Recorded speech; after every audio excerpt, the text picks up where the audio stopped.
رسول اللہ صلی اللہ علیہ وآلہ وسلم سب لوگوں سے زیادہ جود سخی تھے، اور رمضان میں دوسرے اوقات کے مقابلے میں جب جبرائیل آپ صلی اللہ علیہ وآلہ وسلم سے ملتے بہت ہی زیادہ جود و کرم فرماتے۔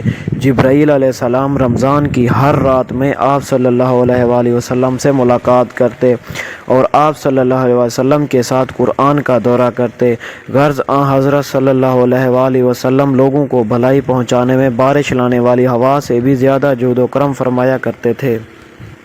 رسول اللہ صلی اللہ علیہ وآلہ وسلم نے فرمایا، اسلام کی بنیاد 5 چیزوں پر قائم کی گئی ہے۔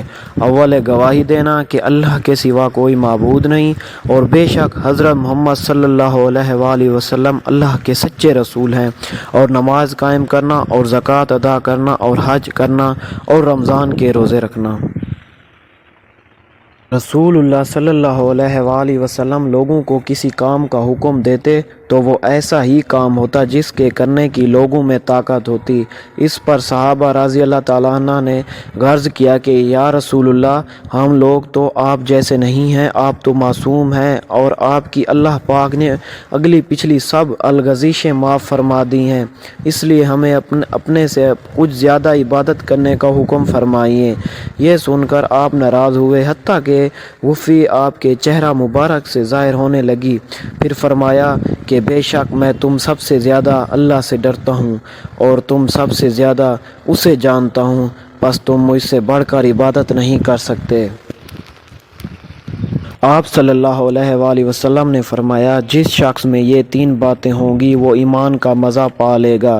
ایک یہ کہ وہ شخص جسے اللہ اور اس کا رسول ان کے ماں سوائے سے زیادہ عزیز ہو، اور دوسرے یہ کہ جو کسی بندے سے محض اللہ ہی کے لیے محبت کرے، اور تیسری بات یہ کہ جسے اللہ نے کفر سے نجات دی ہو، پھر دوبارہ کفر اختیار کرنے کو وہ ایسا برا سمجھے جیسا آگ میں گر جانے کو برا جانتا ہے۔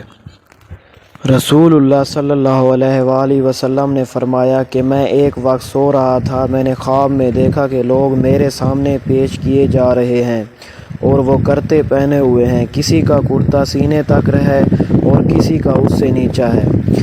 پھر میرے سامنے عمر بن الخطاب لائے گئے، ان کے بدن پر جو کرتا تھا اسے وہ گھسیٹ رہے تھے، یعنی ان کا کرتا زمین تک نیچا تھا۔ صحابہ کرام رضی اللہ تعالیٰ عنہ نے پوچھا کہ یا رسول اللہ، اس کی کیا تعبیر ہے؟ آپ صلی اللہ علیہ وسلم نے فرمایا کہ اسے دین مراد ہے۔ رسول اللہ صلی اللہ علیہ وآلہ وسلم سے دریافت کیا گیا کہ کون سا عمل سب سے افضل ہے؟ آپ صلی اللہ علیہ وآلہ وسلم نے فرمایا، اللہ اور اس کے رسول پر ایمان لانا۔ کہا گیا ہے اس کے بعد کون سا؟ آپ نے فرمایا کہ اللہ کی راہ میں جہاد کرنا۔ کہا گیا ہے پھر کیا ہے؟ آپ صلی اللہ علیہ وسلم نے فرمایا حج مبرور۔